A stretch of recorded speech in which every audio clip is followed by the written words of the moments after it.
یہ ایسا ہی ہے کہ ہم اس 3 ارب حروف کی کتاب میں سے صرف ایک صفحہ پڑھ کر پوری دنیا کی تاریخ کا اندازہ لگا رہے ہوں؟ بالکل بالکل یہی بات ہے۔ جب ماہرین نے مائٹوکونڈریل ڈی این اے کے بجائے پورے جینوم کو دیکھنا شروع کیا تو کہانی بالکل بدل گئی۔ پورے جینوم میں تو باپ، دادا، دادی سب کا حصہ شامل ہوتا ہے۔ صحیح۔ جب ہم پیچھے جاتے ہیں تو ہمارے آباء و اجداد کی تعداد ہر نسل کے ساتھ دگنی ہوتی جاتی ہے۔ یعنی اگر ہم 50,000 سال پیچھے چلے جائیں تو ہمارے جینوم میں 10,000 مختلف آباء و اجداد موجود ہوتے ہیں۔ 10,000 یعنی ہم کسی ایک ماں کی سیدھی لکیر پر نہیں چل رہے، بلکہ ہم بہت سارے مختلف آباء و اجداد کا ایک پیچیدہ سا مجموعہ ہیں۔ جی ہاں، ایک پیچیدہ موزیک یعنی موزیک ہیں۔ یہ بات واقعی حیران کن ہے۔ اچھا، اگر ہم اس جینیاتی ریکارڈ کو مزید پیچھے لے کر جائیں، اس دور میں جب زمین پر ہم یعنی جدید انسان اکیلے نہیں تھے، تو کیا ہوتا ہے؟ یعنی اگر میں چیپٹر 2 انکاؤنٹرز ود نیانڈرتھالز کی بات کروں تو وہاں کیا راز ملتے ہیں؟ ارے وہ تو قدیم ڈی این اے کی سب سے بڑی دریافت ہے۔ جب ہم پیچھے دیکھتے ہیں تو جدید انسانوں سے پہلے یورپ اور یوریشیا میں نیانڈرتھالز آباد تھے۔ ہاں، نیانڈرتھالز، ان کے بارے میں تو سب نے سن رکھا ہے۔ ہاں، ان کے دماغ تھوڑے بڑے تھے، جسمانی ساخت انتہائی طاقتور اور مختلف تھی، اور وہ تقریباً 39,000 سال پہلے ناپید ہو گئے۔ تو جب جدید انسان افریقہ سے نکل کر نیانڈرتھالز کے علاقے میں داخل ہوئے تو وہاں کیا ہوا؟ میرا مطلب ہے، کیا یہ 2 حریف کمپنیوں کے آمنے سامنے آنے جیسا تھا، جہاں جدید انسانوں نے انہیں مکمل طور پر تباہ کر کے مارکیٹ سے باہر کر دیا، یا پھر ان کے درمیان کوئی انضمام یا مرجر بھی ہوا گا؟ بہت عرصے تک یہی سمجھا جاتا تھا کہ ہم نے انہیں بس ایک جنگ میں ختم کر دیا، لیکن جب ڈیوڈ رائخ اور ان کے ساتھیوں نے نیانڈرتھالز کی ہڈیوں سے ڈی این اے نکالا اور اسے آج کے انسانوں سے ملایا تو کیا نکلا؟ تو پتہ چلا کہ جدید انسانوں اور نیانڈرتھالز کے درمیان باقاعدہ جینیاتی ملاپ یعنی انٹر بریڈنگ ہوئی تھی۔ واقعی؟ لیکن انہوں نے اس جینیٹی ملاپ کو ثابت کیسے کیا؟ میں اس کے پیچھے کی سائنس جاننا چاہتا ہوں۔ اس کے لیے ایک خاص تکنیک استعمال کی گئی جسے 4 پاپولیشن ٹیسٹ کہا جاتا ہے۔ 4 پاپولیشن ٹیسٹ؟ ہاں، اس میں ماہرین نے 4 مختلف جینومز لیے، ایک چمپینزی کا، ایک نیانڈرتھال کا، ایک افریقن انسان کا اور ایک یوریشین انسان کا۔ اچھا، چمپینزی کا کیوں؟ کیونکہ چمپانزی ہمارا بہت پرانا رشتہ دار ہے، تو اسے ایک بنیادی لائن یا بیس لائن کے طور پر رکھا گیا تاکہ میوٹیشنز کو ناپا جا سکے۔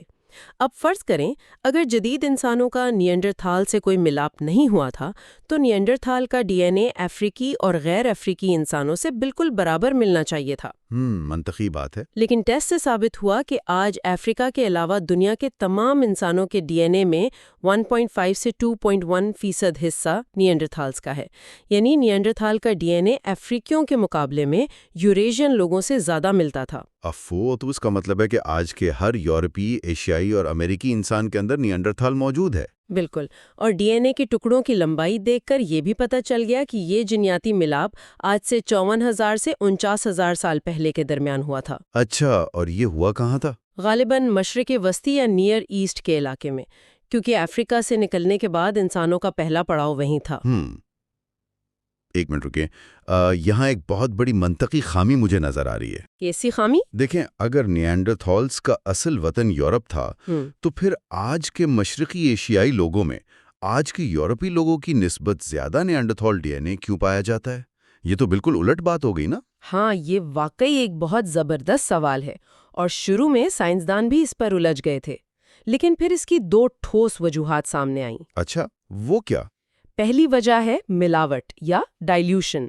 ہوا یہ کہ مشرق وسطی سے کسانوں کی ایک بہت بڑی آبادی نے یورپ کی طرف ہجرت کی۔ ان کسانوں میں نیانڈرتھال ڈی این اے بہت کم تھا۔ تو جب وہ یورپ گئے تو انہوں نے پہلے سے موجود یورپیوں کی ڈی این اے میں نیانڈرتھال کی شرح کو کم کر دیا؟ بالکل ایسے ہی جیسے آپ گاڑھے شربت میں پانی ملا دیں، اور چونکہ مشرقی ایشیا کی طرف ایسی کوئی بڑی ہجرت نہیں ہوئی، اس لیے وہاں نیانڈرتھال کی شرح زیادہ رہی۔ یہ تو واقعی بڑی حیران کن وضاحت ہے۔ اور دوسری وجہ کیا تھی؟ دوسری وجہ تھی قدرتی انتخاب یعنی نیچرل سلیکشن۔ دیکھیں، نیانڈرتھالز کے کچھ جینز جدید انسانوں کے لیے نقصان دہ تھے۔ نقصان دہ کس لحاظ سے؟ خاص طور پر مردوں کے لیے نیانڈرتھالز کے ایکس کروموزوم کے کچھ جینز ایسے تھے جو مردوں میں بانجھپن کا سبب بن رہے تھے۔ اچھا، یعنی جو مرد ان دونوں کے ملاپ سے پیدا ہوئے وہ آگے اپنی نسل نہیں بڑھا سکتے تھے؟ بالکل، اس لیے فطرت نے وقت کے ساتھ ساتھ اس نقصان دہ ڈی این اے کو ہمارے جسم سے نکال دیا۔ اس کی ایک زبردست مثال رومانیہ کے اواسی غار یا اوئیسی کیو سے ملنے والا ایک 40,000 سال پرانا شخص ہے۔ اس میں کیا خاص بات تھی؟ جب اس کا ڈی این اے ٹیسٹ کیا گیا تو اس میں 6 سے 9% حصہ نیانڈرتھال تھا، جس کا مطلب ہے کہ نیانڈرتھالز اس کے خاندان میں صرف 6 پشتیں پہلے موجود تھا۔ لیکن اس شخص کی خاندانی لکیر وہیں ختم ہو گئی اور آج کوئی بھی انسان اس کی نسل سے نہیں ہے۔ ارے واہ، یہ تو ایک پوری فلمی کہانی لگتی ہے۔ یعنی اس پورے جائزے سے یہ ثابت ہوتا ہے کہ ڈی این اے نے انسانی تاریخ کے اس پرانے تصور کو بدل دیا ہے کہ ہم کوئی خالص نسل ہیں۔ ہماری تاریخ خالص نہیں ہے، بلکہ یہ مختلف انسانی اقسام کے ملاپ کا نتیجہ ہے۔ بالکل، ہماری تاریخ مختلف آبادیوں کے ملنے اور بچھڑنے کی ایک بہت پیچیدہ کہانی ہے۔ تو آج کے اس گفتگو کو سمیٹتے ہوئے میں سننے والوں کے ذہنوں کے لیے ایک گہرا اور تجسس آمیز سوال چھوڑنا چاہتا ہوں۔ اگر ہمارے ڈی این اے کے اندر نیانڈرتھالز جیسے ناپید انسانوں کی باقیات آج بھی زندہ ہیں، تو کیا یہ ممکن ہے کہ ہمارے جینوم کے اس وسیع سمندر میں اور بھی ایسی نامعلوم اور پرسرار انسانی اقسام کے راز چھپے ہوں جن کا سائنس کو ابھی تک علم ہی نہ ہو؟ یہ واقعی سوچنے کی بات ہے۔ اگلے حصے میں ہم بات کریں گے کہ اینشنٹ ڈی این اے نے کیسے نئے راز کھولے اور انسانی تاریخ کو بدل دیا۔ چیپٹر 3 سے آغاز ہوگا۔ ہمیشہ سے ہمارا خیال رہا ہے نا کہ انسانی تاریخ جو ہے وہ بس ایک عجائب گھر کی طرح ہے۔ بالکل، مطلب ایک ایسا میوزیم جہاں ہر چیز بڑی صفائی سے ایک شیشے کے خانے میں سجی ہوئی ہے۔ ہاں، اور اس پر ایک بڑا واضح چمکتا ہوا لیبل بھی لگا ہوا ہے۔ ہم عموماً یہی سمجھتے ہیں کہ بس زمین کی کھدائی ہوگی، کوئی ہڈی نکلے گی اور وہ ہڈی ہمیں فوراً سب کچھ بتا دے گی۔ یعنی وہ کون تھا، کب جیا، اس نے کیا کھایا، اور بس بات ختم۔ بالکل، لیکن جیسے ہی ہم قدیم ڈی این اے اور انسانی تاریخ کی گہرائیوں میں اترتے ہیں نا، تو وہ عجائب گھر کا جو شیشے کا خانہ ہے وہ اچانک مطلب چکنا چور ہو جاتا ہے۔ ہاں، اور ہم ایک ایسے منظرنامے میں داخل ہو جاتے ہیں جو بہت زیادہ دھندلا ہے اور حیران کن حد تک پیچیدہ بھی۔ اور میرے خیال میں یہی وہ دھندلاپن ہے جو اصل میں سب سے زیادہ دلچسپ ہے۔ بالکل ایسا ہی ہے۔ دیکھیے، ہم انسان ہمیشہ سے چیزوں کو خانوں میں بانٹنے کے عادی رہے ہیں نا، انہیں واضح کیٹیگریز میں رکھنا، سیدھی لکیروں میں سوچنا۔ صحیح۔ لیکن قدیم ڈی این اے نے ہمیں یہ سکھایا ہے کہ انسانی تاریخ کوئی سیدھی لکیر نہیں ہے۔ یہ تو ایک ایسا الجھا ہوا جال ہے جس سے پوری طرح سلجھانا بھی باقی ہے۔ اسی لیے پچھلی گفتگو کا مختصراً ذکر کرنا یہاں بہت ضروری ہو جاتا ہے۔ ہم نے اس بات پر کافی تفصیلی بحث کی تھی کہ سائنسدانوں نے نیانڈرتھالز کی دریافت کیسے کی۔ ہاں، اور انسانی جینوم کے ان بنیادی تصورات کو سمجھا تھا جو ہمیں بتاتے ہیں کہ ہم دراصل ہیں کون۔ بالکل، اور اس میں سب سے زیادہ جو حیران کن بات ہم نے سیکھی تھی وہ یہ تھی کہ نیانڈرتھالز اور جدید انسانوں کا آپس میں ملاپ ہوا تھا۔ مطلب انہوں نے ایک دوسرے کے ساتھ ڈی این اے کا باقاعدہ تبادلہ کیا تھا۔ یعنی وہ کوئی الگ تھلگ ختم ہو جانے والی کہانیاں نہیں تھے، بلکہ وہ ہماری اپنی کہانی کا ایک اہم حصہ تھے۔ ہاں، ہمارے اپنے وجود کا حصہ۔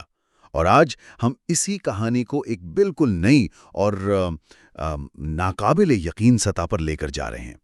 یہ حصہ 2 ہے، اینشنٹ ڈی این اے ریولوشن۔ اور آج کے اس تفصیلی جائزے کا جو اصل مقصد ہے وہ بھی بالکل یہی ہے۔ آج ہم صرف یہ نہیں دیکھیں گے کہ زمین سے کیا دریافت ہوا، بلکہ ہم اس سائنسی کمال کو بھی سمجھیں گے۔ مطلب وہ جدوجہد کہ سائنسدانوں نے آخرکار ہزاروں سال پرانی ہڈیوں سے ڈی این اے نکالا کیسے۔ بالکل، یہ ٹیکنالوجی خود میں ایک معجزہ ہے، ایک ایسا انقلاب جس نے ڈینیسوونز جیسی بالکل نامعلوم انسانی نسلوں کو اندھیرے سے نکال کر سب کچھ بدل دیا۔ تو پھر ذرا رکیں، اس سے پہلے کہ ہم نئی دریافتوں کی طرف دوڑیں، مجھے ایک بہت بنیادی سی الجھن ہے۔ جی بتائیں۔ جب ہم ڈی این اے نکالنے کی بات کرتے ہیں تو میرے ذہن میں سیدھا وہ فلمی مناظر آتے ہیں، مطلب کوئی ماہر آثار قدیمہ زمین سے ڈائناسور کا فوسل نکالتا ہے، اسے لیب میں لے جاتا ہے اور بس ڈی این اے پڑھ لیتا ہے۔ ہاں، جوراسک پارک کی طرح۔ بالکل۔ تو کیا واقعی ہم کسی بھی پرانی ہڈی یا پتھر بن چکے فوسل کو اٹھا کر اس میں سے معلومات نکال سکتے ہیں؟ دیکھیں، فلموں کی حد تک تو یہ بہت شاندار لگتا ہے، لیکن حقیقت میں ایسا بالکل ممکن نہیں ہے۔ اچھا، کیوں؟ فوسلز کے ساتھ سب سے بڑا مسئلہ یہ ہے کہ وہ وقت کے ساتھ حقیقتاً پتھر بن چکے ہوتے ہیں۔ لاکھوں سال کے عمل میں ہڈی کے اندر کا جتنا بھی نامیاتی مواد ہوتا ہے نا، وہ زمینی معدنیات سے بدل جاتا ہے۔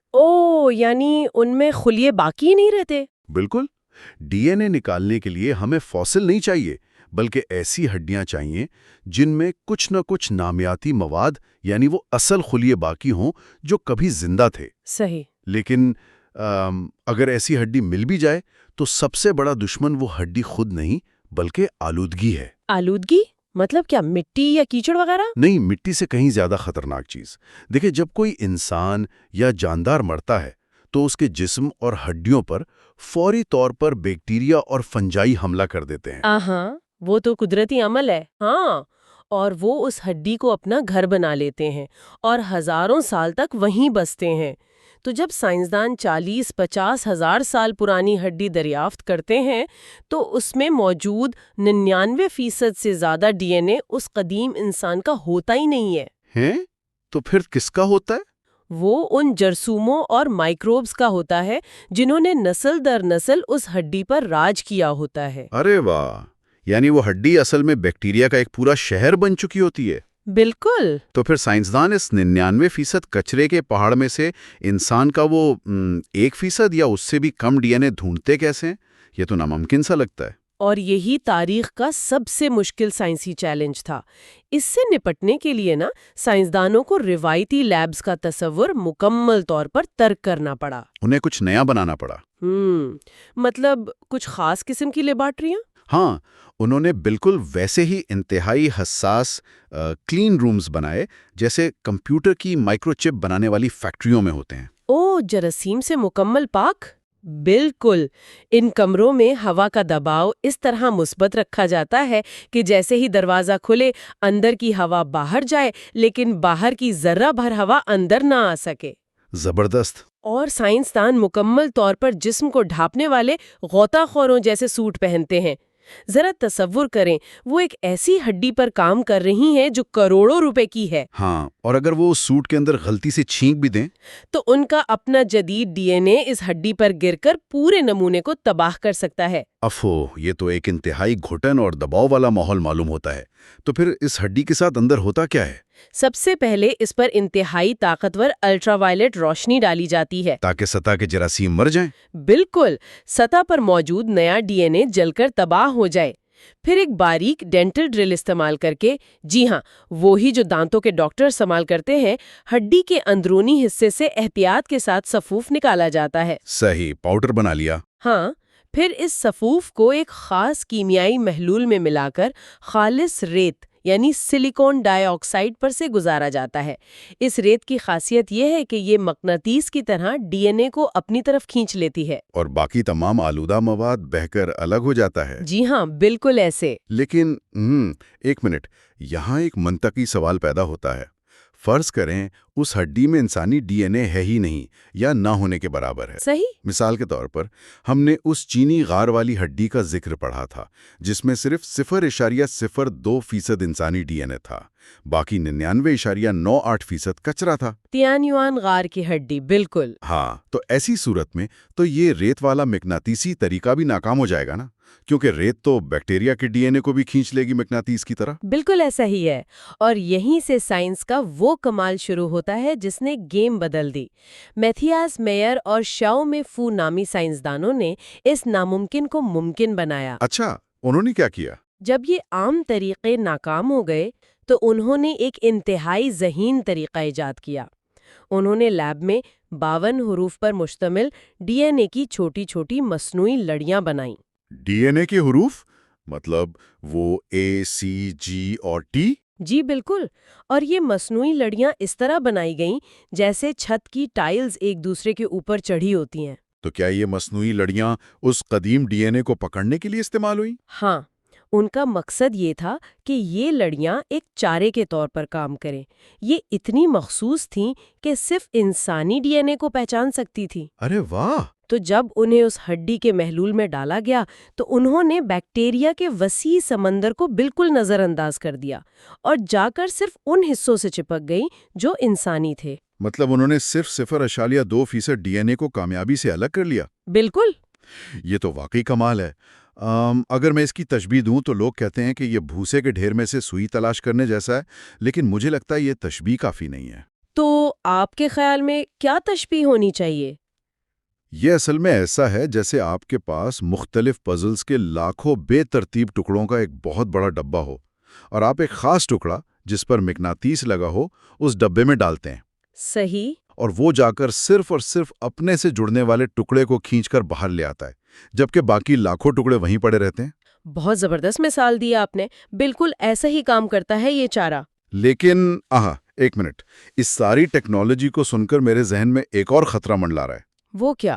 جو سائنسدان یا ماہر اس ہڈی کو غار سے نکال رہا ہے یا لیب میں چھو رہا ہے، وہ بھی تو جدید انسانی ہے نا؟ بالکل۔ تو اس کا ڈی این اے تو لازماً اس ہڈی پر لگ گیا ہوگا۔ آپ کا یہ جو حیرت انگیز چارہ ہے، یہ تو اس جدید انسان کے ڈی این اے کو بھی قدیم انسان سمجھ کر کھینچ لے گا۔ اس مسئلے کو کیسے حل کیا گیا؟ آپ نے بالکل دختی رگ پر ہاتھ رکھا ہے۔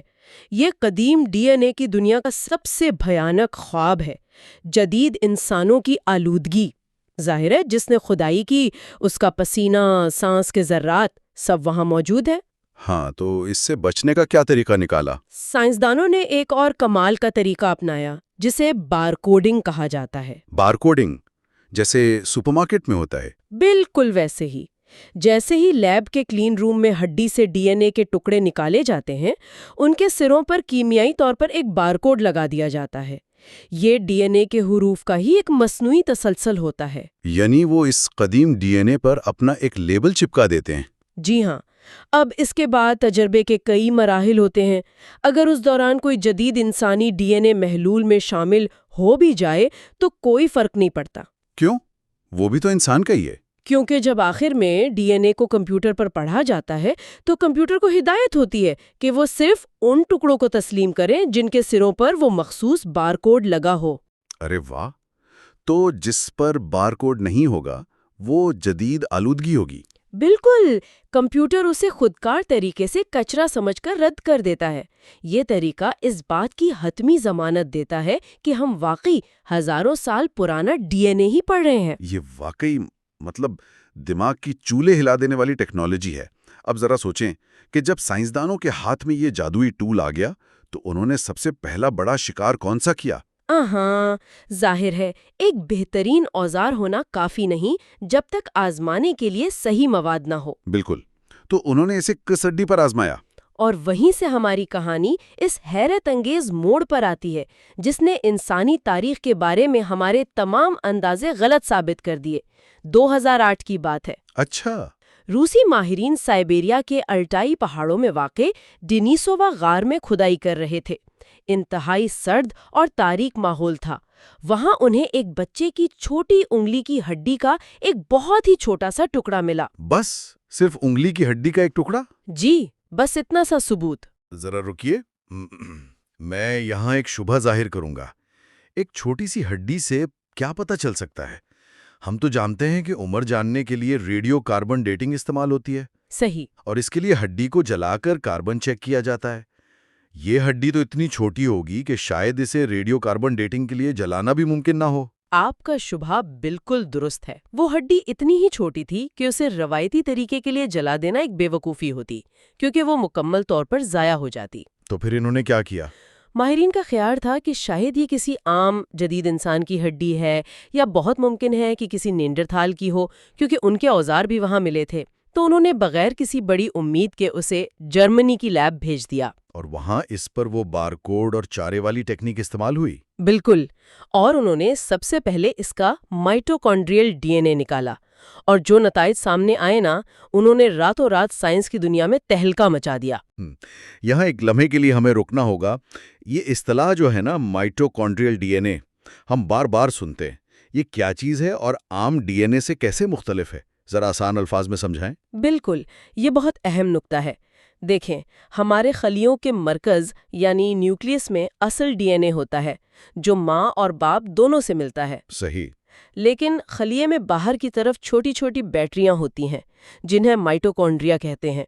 ان کا اپنا ایک چھوٹا سا ڈی این اے ہوتا ہے، اسے مائٹوکونڈریل ڈی این اے کہتے ہیں۔ اچھا، اس کی خاص بات کیا ہے؟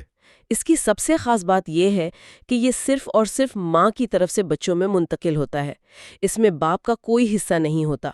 اور دوسری اہم بات یہ ہے کہ اس میں ایک خاص رفتار سے تبدیلیاں یا میوٹیشنز آتی ہیں۔ مطلب ایک باقاعدہ رفتار سے؟ جی، یہ اتنی باقاعدگی سے آتی ہیں کہ سائنسدان اسے ایک جینیاتی سٹاپ واچ یا مالیکولر کلاک کے طور پر استعمال کرتے ہیں۔ اوہ، یعنی آپ ان تبدیلیوں کو گن کر یہ اندازہ لگا سکتی ہیں کہ کتنے ہزار یا لاکھ سال گزر چکے ہیں؟ بالکل۔ دیکھیں، اگر آپ جدید انسانوں اور نینڈرتھالز کے مائٹوکونڈریل ڈی این اے کا موازنہ کریں تو ان کے درمیان تقریباً 200 تبدیلیوں کا فرق ہوتا ہے۔ 200 تبدیلیاں؟ اس سے کیا پتہ چلتا ہے؟ یہ فرق ہمیں ریاضیاتی طور پر بتاتا ہے کہ جدید انسان اور نینڈرتھالز ارتقائی درخت پر آج سے تقریباً 5 لاکھ سال پہلے الگ ہوئے تھے۔ صحیح، سمجھ گیا۔ تو پھر اس سائبیریا والی انگلی کی ہڈی میں کیا نکلا؟ تبدیلیاں کم تھیں یا زیادہ؟ جب انہوں نے اس ہڈی کا ڈی این اے دیکھا تو ان کے ہوش اڑ گئے۔ اس ہڈی میں جدید انسانوں اور نینڈرتھالز دونوں کے مقابلے میں تقریباً 400 تبدیلیاں موجود تھیں۔ 400؟ یعنی فرق دگنا تھا؟ بالکل، یہ اس بات کا حتمی ناقابل تردید ثبوت تھا کہ یہ ہڈی نہ تو جدید انسان کی ہے اور نہ ہی نینڈرتھال کی۔ یہ ارتقائی درخت کی ایک بالکل الگ اور بہت پرانی شاخ تھی۔ ارے واہ! یہ ثابت ہو گیا کہ یہ انسانوں کی ایک بالکل نامعلوم نسل ہے جس کا اس سے پہلے دنیا کی تاریخ میں کبھی کوئی ذکر ہی نہیں تھا۔ اور چونکہ یہ ڈینیسووا غار سے ملی تھی اس لیے انہیں ڈینیسوونز کا نام دیا گیا ہے نا؟ جی ہاں، اور بعد میں اسی غار سے ان کے کچھ دانت بھی ملے جو حیران کن حد تک بہت بڑے اور مضبوط تھے، جس سے تصدیق ہو گئی کہ جسمانی طور پر بھی یہ بہت مختلف تھے۔ یہ بات واقعی دماغ گھما دینے والی ہے۔ ذرا سوچیں، روایتی طور پر ماہرین کسی نئی نسل کا اعلان تب کرتے ہیں جب کوئی بڑی اور واضح کھوپڑی ملے یا پتھر کے اوزار ملے۔ بالکل، سالوں کی کھدائی کے بعد۔ ہاں، لیکن یہاں صرف ایک چھوٹی سی انگلی کی ہڈی کے اندر چھپے ڈی این اے نے ایک پوری کی پوری انسانی نسل دریافت کر لی۔ مطلب میں تو اسے ایک ایسا جینوم کہوں گا جسے اپنے فوسل کی تلاش ہے۔ یہ آپ نے بہت گہری بات کہی ہے۔ ہمارے پاس ان کی جینیاتی کتاب مکمل ہے، لیکن وہ دکھتے کیسے تھے اس کے فوسلز نہ ہونے کے برابر ہیں۔ بالکل، ہمارے پاس عمارت کا بلو پرنٹ ہے لیکن عمارت غائب ہے۔ لیکن اگر ہم اسے تھوڑی بڑی تصویر میں دیکھیں تو ایک اور حیران انگیز حقیقت سامنے آتی ہے۔ وہ کیا؟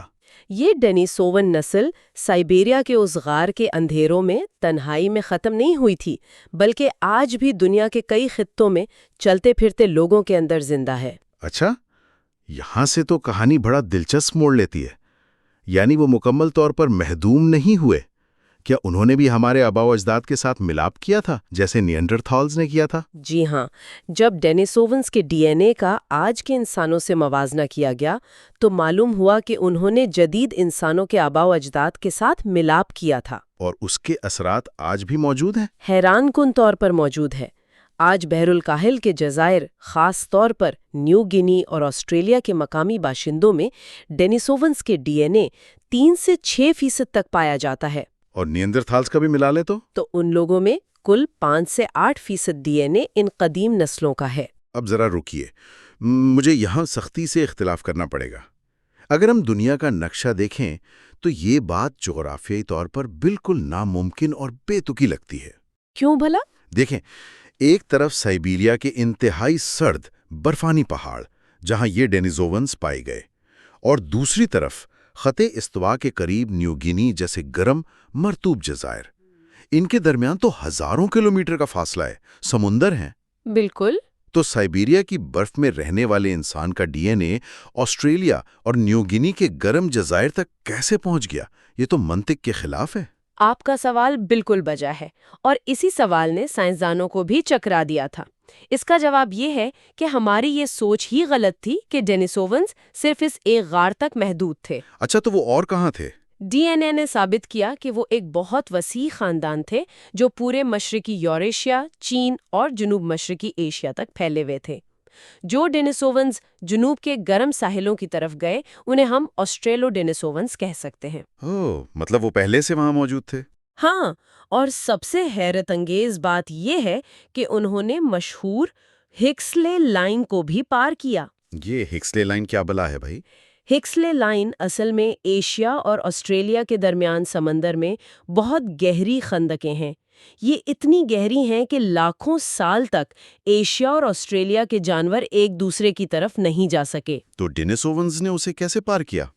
بظاہر لگتا ہے کہ انہوں نے کسی نہ کسی طرح، شاید کشتیوں یا بیڑوں کے ذریعے، یہ ناممکن راستہ پار کیا، اور جب جدید انسان وہاں پہنچے تو ان کا ملاپ ہوا، اور یوں وہ ڈی این اے آسٹریلیا تک پہنچ گیا۔ اس سے تو ثابت ہوتا ہے کہ قدیم انسان اتنے بھی پسماندہ نہیں تھے جتنا ہم سمجھتے ہیں۔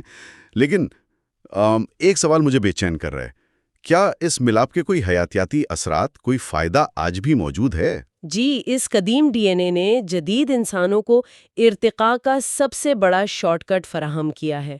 اس کی سب سے واضح مثال تبت کے لوگ ہیں۔ تبت؟ وہاں تو آکسیجن بہت کم ہوتی ہے۔ بالکل، وہ دنیا کے بلند ترین مقامات میں سے ہے۔ عام انسان کے لیے وہاں زندہ رہنا بہت مشکل ہے، لیکن تبت کے لوگ وہاں ہنسی خوشی رہتے ہیں کیونکہ ان کے اندر ایک خاص جین ہے جو انہیں آکسیجن متوازن رکھنے میں مدد دیتا ہے۔ ہاں، اور جب اس جین کا مطالعہ کیا گیا تو معلوم ہوا کہ یہ عام جدید انسانوں کا حصہ تھا ہی نہیں۔ یہ ہو وہی جین ہے جو سائبیریا کے ڈینیسومنز میں پایا جاتا تھا۔ اوہ، تو اس کا مطلب ہے جدید انسانوں نے تبت کے ماحول کے مطابق ڈھلنے کے لیے دسیوں ہزار سال انتظار نہیں کیا؟ بالکل نہیں، انہوں نے ڈینیسومنز کے ساتھ ملاپ کے ذریعے وہ جینیاتی چیٹ کوڈ حاصل کر لیا۔ یہ جینیاتی چوری یا ادھار کی ایک شاندار مثال ہے۔ کیا بات ہے! ہم نے دیکھا کہ کس طرح ڈینیسوونز نے جدید انسانوں کی مدد کی، لیکن مجھے معلوم ہے ڈی این اے کی کہانی یہاں ختم نہیں ہوتی۔ بالکل، کہانی تو ابھی اور الجھنے والی ہے۔ ہاں، جب ڈینیسونز کے ڈی این اے کو مزید گہرائی سے دیکھا گیا تو سائنسدانوں کو ایک اور پراسرار انسانی نسل کا سایہ نظر آیا، جس کی آج تک زمین پر کوئی ہڈی، کوئی فوسل نہیں ملا۔ اور یہی ہمیں سپر آرکائک انسانوں کے تصور کی طرف لے جاتا ہے۔ یہاں ارتقاء کا سیدھا خاکہ مکمل طور پر ایک پہیلی بن جاتا ہے۔ ذرا اسے تفصیل سے بتائیں۔ سائنسدانوں نے جدید افریقی باشندوں کے ڈی این اے کا ڈینیسوونز اور نیانڈرتھالز سے موازنہ کیا۔ اب چونکہ نیانڈرتھالز اور ڈینیسوونز ایک دوسرے کے کزنز تھے، تو دونوں کو افریقیوں سے برابر کے فاصلے پر ہونا چاہیے تھا۔ منطقی طور پر تو ایسا ہی ہونا چاہیے۔ لیکن جب اعداد و شمار کا تجزیہ کیا گیا تو پتہ چلا کہ افریقی باشندوں کا ڈی این اے ڈینیسوونز کی نسبت نیانڈرتھال سے قدرے زیادہ ملتا ہے۔ لیکن یہ کیسے ممکن ہے؟ اگر وہ آپس میں سگے کزنز تھے تو ایک قریب اور دوسرا دور کیوں ہو گیا؟ اس کی واحد وجہ تو یہ ہو سکتی ہے کہ ڈینیسونز میں کوئی بیرونی چیز شامل ہو گئی ہو۔ آپ بالکل صحیح سمت میں سوچ رہے ہیں۔ اس کی واحد سائنسی وضاحت یہ تھی کہ ڈینیسوونز نے ماضی میں ایک اور بہت ہی پرانی اور بالکل نامعلوم انسانی نسل سے ملاپ کیا تھا۔